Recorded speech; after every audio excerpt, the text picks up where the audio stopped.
Un cordial saludo para todos nuestros amigos que se unen a esta lección divina para este domingo sexto del tiempo ordinario en el ciclo C. Familias, hermanos de comunidad parroquial, todos los que de alguna forma nos acercamos a la Sagrada Escritura, aprovechemos este espacio para encontrarnos con Dios, con nosotros mismos y poder escuchar lo que Dios nos quiere decir en este momento. Los invitamos entonces para que dispongamos muy bien nuestro sitio de oración, de lectura de la palabra de Dios.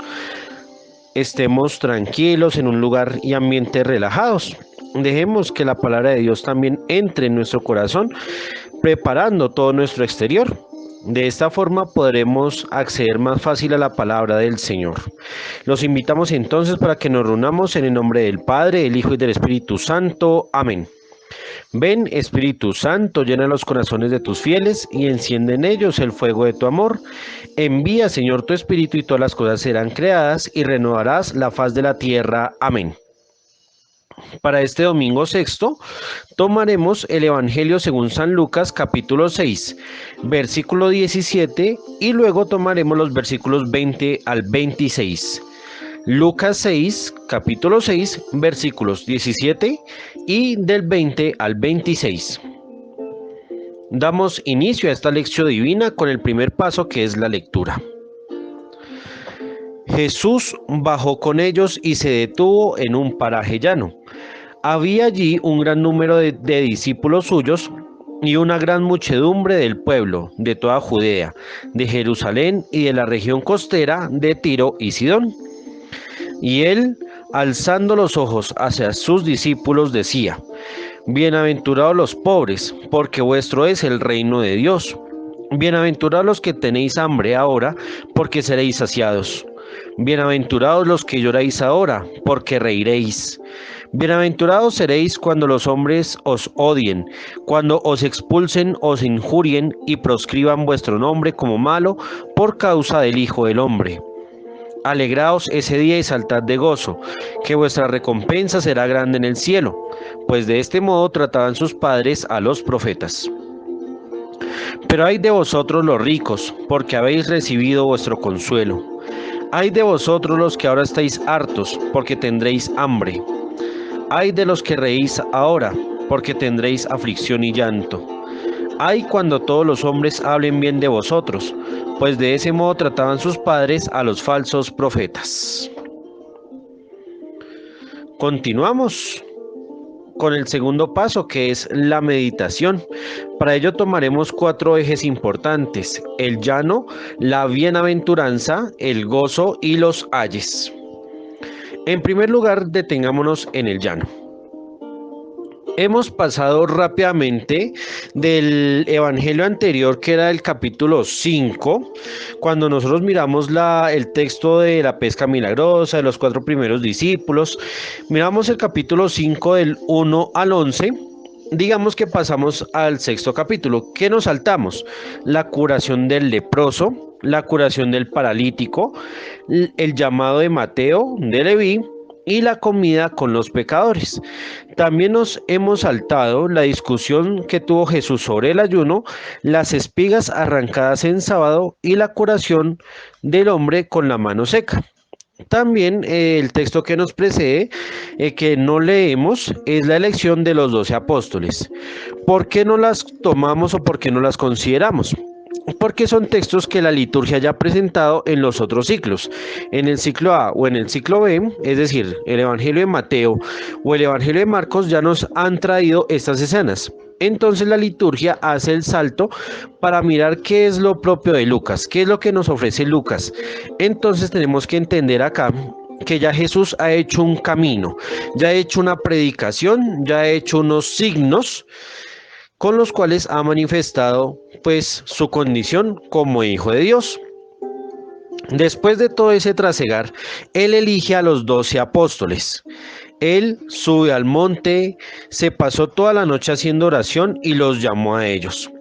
Es decir, Jesús hace una convocación y esa convocación es en el monte, es decir, es en el encuentro con Dios, es en la unión con su Padre, donde Jesús llama a estos hombres de carne y hueso, hombres con cualidades y defectos para que sean su presencia, sean su palabra en medio del mundo. Después de haberlos llamado, después de haber estado en oración, los lleva a un lugar llano.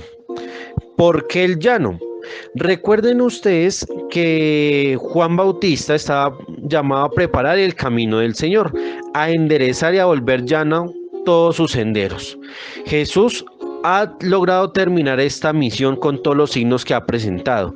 Recordemos que el Evangelio no es una crónica, sino que es una enseñanza catequética para que nosotros entendamos quién es la persona de Jesús y qué es el reino de Dios. Entonces aquí tenemos que tener en cuenta que ya después de haber llamado a sus apóstoles, ahora ya comienza el camino llano. Es decir, ya comienza a mostrarnos Jesús hacia dónde vamos, por dónde tenemos que ir. Es decir, nosotros tenemos que en este momento preguntarnos, ¿cómo está ese camino que el Señor ha puesto en mi vida? ¿Cómo está ese camino de seguimiento para Él? Yo en estos momentos siento que ya enderecé el camino o me falta algo por aplanar, algo por allanar. Qué bueno es tener en cuenta esta invitación de la palabra de Dios. Ahora bien, ¿qué pasa en este lugar llano?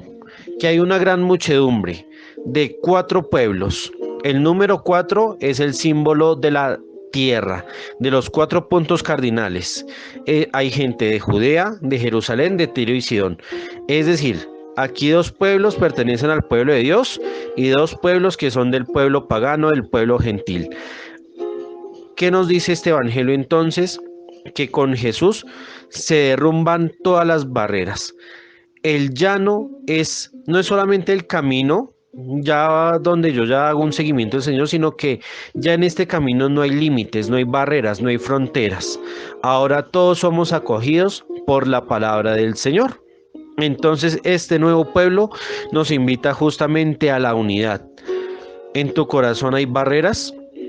¿Hay límites? ¿Hay fronteras? ¿O tú dejas que también otras personas se acerquen a ti y al Señor? Qué bueno es aprovechar este evangelio para tener en cuenta esta invitación a la comunión. Ya después de haber preparado este camino, Jesús mira a sus discípulos. Es decir, ya ellos se han dado cuenta de lo que Jesús ha dicho, de lo que Jesús ha hecho. Ahora es el momento de saber a qué se prepara el camino, la vida del discípulo. Una cosa es el camino del Señor, es decir, la fe, la unión con Dios, pero otra cosa ya es el hecho de seguir a Jesús, ya es el hecho de hacer como propias sus palabras. Entonces Jesús los mira. Qué bella invitación en este domingo para dejar que el Señor nos mire y para nosotros mirar también al Señor. Date cuenta que el Señor alza sus ojos sobre ti. En esta escena el Señor nos está recordando que Él nos mira con amor, que Él nos mira y quiere hacernos entender cuál es su propuesta. ¿Cuál es su verdadera propuesta? La bienaventuranza, es decir, la felicidad, la dicha, el gozo. Dios no quiere un pueblo amargado, un pueblo triste, un pueblo que se lamente, no. Dios quiere un pueblo feliz, un pueblo convencido de lo que Él ha hecho en este mundo y de lo que Él seguirá haciendo en nosotros. A diferencia de Mateo, solamente son 4 las bienaventuranzas que nos propone Lucas. La primera, los pobres. Es decir, la persona que siente necesidad, la persona que sabe que no depende de sí misma, la persona que sabe que no depende de unos bienes materiales. ¿Por qué esta persona es feliz? Porque a esa persona pertenece el reino de Dios, es decir, la acción de Dios. No entendamos aquí el reino como un conjunto de riquezas, como una propiedad terrenal, no. El reino es dejar que Dios obre y actúe en cada vida. Segundo, los hambrientos. ¿Cuál hambre? El hambre que nos expone Lucas en su teología desde el Evangelio y desde los Hechos de los Apóstoles. El hambre de la palabra de Dios, el hambre del encuentro con Dios. Dense cuenta que el tema del hambre va a ser uno de los elementos importantes y llamativos de este Evangelio de Lucas. ¿Por qué vuelve el hijo pródigo a la casa del padre? Porque siente hambre. Si nos damos cuenta, los demás pasajes donde hay banquetes se está saciando una necesidad, pero esa necesidad se sacia es después de la predicación de Jesús. Entonces, ¿qué significa esta dicha, esta alegría? Cuando yo tengo hambre de Dios, cuando tengo hambre de la palabra del Señor, Jesús me dice, tú vas a ser saciado, saciada. Tú vas a ser colmado, colmada de esa palabra que da vida, del agua del Espíritu. Bienaventurados quienes también, los que lloran. ¿Por qué lloramos? Porque somos víctimas de las injusticias, porque somos víctimas muchas veces de tantas situaciones que nos hacen sufrir, de la enfermedad, del arrepentimiento. Esos que lloran van a ser felices, porque van a reír, y esa alegría y esa sonrisa brota del encuentro con el Señor. Ahora, ¿cuál es la verdadera alegría o cuál es el verdadero gozo que nos quiere proponer Lucas? Digamos que estas 4 bienaventuranzas están de forma progresiva. Digamos que hay una necesidad material, hay una necesidad espiritual y hay una necesidad trascendente que es justamente la del llanto. Ahora bien, ¿cuál debe ser la verdadera alegría? Está justamente en asumir el reto de ser discípulo de Jesús hoy. Tienes que ser feliz cuando los demás te odien, te injurien, te expulsen y hablen mal de ti. Démonos cuenta que aquí el reto es mayor, el reto es enorme. Uno podría decir, pero ¿cómo así? Si yo soy una persona de Dios, pues se supone que todos me tienen que acoger, todos me tienen que aceptar, todos me tienen que acompañar y seguir a donde vaya. No. Ser de Dios implica ser diferente a los demás. Y tristemente la lógica del mundo no es la misma que la lógica de Dios. Por eso el verdadero gozo está cuando los demás te rechacen. ¿Pero por qué? Porque la única causa es que tú estás siendo el Hijo del Hombre hoy. Es decir, porque tú eres un nuevo Jesús, una nueva persona que presenta las palabras y las acciones de Jesús. Esa es la única causa. Aquí Jesús no está hablando de feliz cuando peques y por tu pecado te saquen. No, es por la causa de la predicación del Evangelio. Es por la causa de transparentar el testimonio de Dios. Esa debe ser la única causa. Entonces Jesús que dice, alégrense y salten de gozo. ¿Por qué? Porque su recompensa está en el cielo. Y aquí el cielo no tenemos que pensar en la eternidad, no tenemos que pensar en el hecho de que tiene que ser después de nuestra muerte, no. El cielo ¿qué es? Es la habitación de Dios en mi propia vida.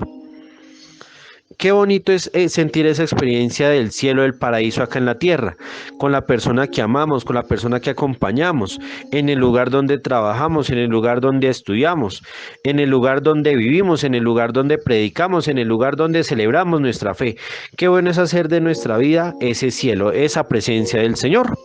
Ahora bien, vienen los ayes, es decir, las reclamaciones de Jesús. ¿Por qué se lamenta Jesús? Por los ricos, es decir, aquellas personas que pagan su consuelo, aquellas personas que no tienen necesidad de nada. Entonces dense cuenta que aquí Jesús no está hablando de los ricos materiales, no está hablando de una escala social, de un estrato social, no. Él está hablando de las personas que no tienen necesidad de nada. De hecho, encontramos muchos ricos así. Son los famosos ricos existenciales, que sin tener nada, ¿sí? Sin tener una casa, sin tener un trabajo, un estudio, bueno, lo que sea, no quieren salir de esa condición, porque no tienen necesidad de nada más. Los satisfechos, aquellos que no buscan la palabra de Dios, sino que se llenan con sus propias palabras, con su ego. Ay de ustedes los ricos, ay de ustedes los satisfechos, ay de ustedes de los que ahora se ríen. ¿Y por qué se ríen? Démonos cuenta de lo que nos dicen los profetas Isaías en el capítulo 5 y Habacuc en el capítulo 2. Los que se ríen a causa de la injusticia, a causa del conformismo social, a causa del aceptar todo lo que el mundo propone y olvidar lo que Dios quiere. Por eso Jesús reclama. Y lo más importante que eso es lo que más nos toca a nosotros como comunidad cristiana, como comunidad de fe, del buen hablar de todos. Tan bonito que es que hablen bien de mí, de mis predicaciones, de mi presencia, de mis videos, de mis presentaciones, de mi sonrisa. Tan rico que es que hablen los demás de mí. Jesús dice pilas. Pilas porque eso fue lo que hicieron los antepasados con los falsos profetas. Hoy démonos cuenta cuánta gente tiene más seguidores y cuántos realmente quieren seguir a Dios. Miremos ese paralelo, ¿qué ofrecen ellos y qué ofrece Dios? Ahora, ¿dónde está la multitud? ¿Y dónde están los verdaderos discípulos? Por eso este Evangelio de Lucas es una bella invitación para nosotros a descubrir nuestra verdadera felicidad, que Dios nos llama a ser felices, pero no una felicidad como la que propone el mundo, sino una felicidad que brota de tener el camino del Señor claro, de tener en cuenta su horizonte, pero también saber que el reto es mayor al ser coherente con mi fe. Alguien que nos puede dar testimonio de esta alegría, de esta dicha, es San Pedro Crisólogo. Por eso nos unimos a sus palabras en esta oración, para que sea el Señor el que nos ilumine y nos ayude en este camino hacia nuestra felicidad. Sienta el corazón que Dios es Padre, lo confiesa la lengua, proclámelo el Espíritu y todo nuestro ser responda a la gracia sin ningún temor, porque quien se ha mudado de juez en Padre, desea ser amado y no temido. Padre nuestro que estás en los cielos. Cuando digas esto, no pienses que Dios no se encuentra en la tierra ni en ningún lugar determinado. Medita más bien que eres de esta estirpe celeste, que tienes un Padre en el cielo y viviendo santamente, corresponde a un Padre tan santo. Demuestra que eres hijo de Dios, que no se mancha de vicios humanos, sino que resplandece con las virtudes divinas. Amén. Hagamos ahora nuestra contemplación. En un primer momento, mira tu alegría. ¿Qué significa estar en ese lugar llano con Jesús? ¿Cómo te imaginas ese encuentro con Él? Viendo su rostro, escuchando su voz, viendo su figura y su presencia. ¿Qué significa ver a los apóstoles en torno a Él? Tantos sacerdotes, obispos, religiosas, misioneras, misioneros que se reúnen en torno a Él para hacernos sentir que Él no se ha olvidado de este mundo. Todos los que se reúnen para escuchar la palabra y ser curados por Él. Date cuenta de la fuerza que sale de Él.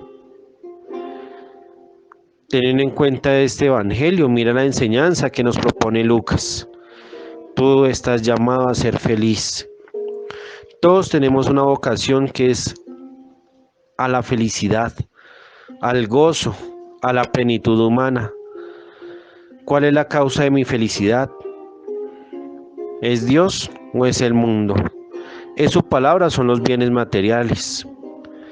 Hoy, ¿de qué tienes necesidad y de qué te sientes satisfecho? Date la oportunidad de abandonarte en la providencia de Dios. Y finalmente recuerda que tú perteneces a Dios y que está en tus manos hacer de tu vida un paraíso para quien te rodea. Después de haber terminado estos 4 pasos, vamos entonces a hacer este camino con Lucas nuevamente, pero ya de forma más pausada, más meditada, cada uno en su soledad o también con las personas que están a nuestro lado. Vamos a releer este Evangelio según San Lucas, capítulo 6, versículos 17 y luego del 20 al 26. Primer paso, la lectura. ¿Qué dice el texto? Respondamos estas preguntas. ¿Qué personajes están presentes? ¿Dónde se realiza esta escena? ¿Cómo se presenta Jesús ante la muchedumbre? ¿Qué dice Jesús sobre la felicidad y la dicha? ¿Qué reclama Jesús con sus ayes? Pausemos y respondamos. Siguiente pregunta. ¿Qué quiere decir el texto? En este paso de la meditación. ¿Por qué Jesús está enseñando? ¿Por qué la gente se reúne en torno a Jesús? ¿Por qué Jesús mira a sus discípulos? ¿Qué significa cada bienaventuranza? ¿Qué significa cada reclamo de Jesús? ¿Por qué la mención de los falsos profetas? Pausamos y respondemos estos interrogantes. Para la oración vamos a tomar el salmo que nos propone la liturgia para este domingo y vamos a repetir cada palabra, cada frase, tomando conciencia que este salmo primero nos invita justamente a la felicidad desde Dios. Dichoso, feliz el hombre que no sigue el consejo de los impíos, ni entra por la senda de los pecadores, ni se sienta en la reunión de los cínicos, sino que su gozo es la ley del Señor y medita su ley día y noche. Será como un árbol plantado al borde de la acequia, da fruto en su sazón y no se marchitan sus hojas, y cuanto emprende tiene buen fin. Amén. En este cuarto paso, la contemplación, ¿cómo profundizamos el texto? Vamos a hacer un momento de silencio y revivir este encuentro con el Señor. ¿Cómo escuchamos la enseñanza de Jesús? ¿Por qué es necesario crecer en la palabra que Jesús nos propone? ¿Cuál es la verdadera felicidad hoy? ¿Cuál es el reclamo que hace Jesús hoy? ¿Nosotros escuchamos la invitación de discipulado que Jesús nos propone? Pausemos y contemplemos. Hemos llegado a nuestro quinto paso, que es la acción. Este momento donde el Espíritu Santo me ilumina a poner por obra esta palabra que hemos meditado. Cada uno en su corazón y en su pensamiento sabe lo que debe hacer al escuchar esta palabra. Pidámosle al Señor la fuerza y la gracia para poder actuar de acuerdo a su palabra. No dejemos de lado la invitación que hacemos en este subsidio. Asistir a nuestros templos parroquiales, celebrar sacramentalmente la presencia de Dios. Sigamos perseverando en la oración diaria con la palabra del Señor. Hagamos la ofrenda, bien sea económicamente o materialmente, al templo o a una persona necesitada. Y finalmente, suscríbete a este canal, comparte este video, activa las notificaciones. Recuerda que la palabra de Dios se lee, se ora, se celebra y se vive en comunidad. Nos encomendamos a Nuestra Señora, la Virgen María, para que ella, como buena madre, nos ayude a caminar en este discipulado que el Señor Jesús nos propone. Bajo tu amparo nos acogemos, Santa Madre de Dios.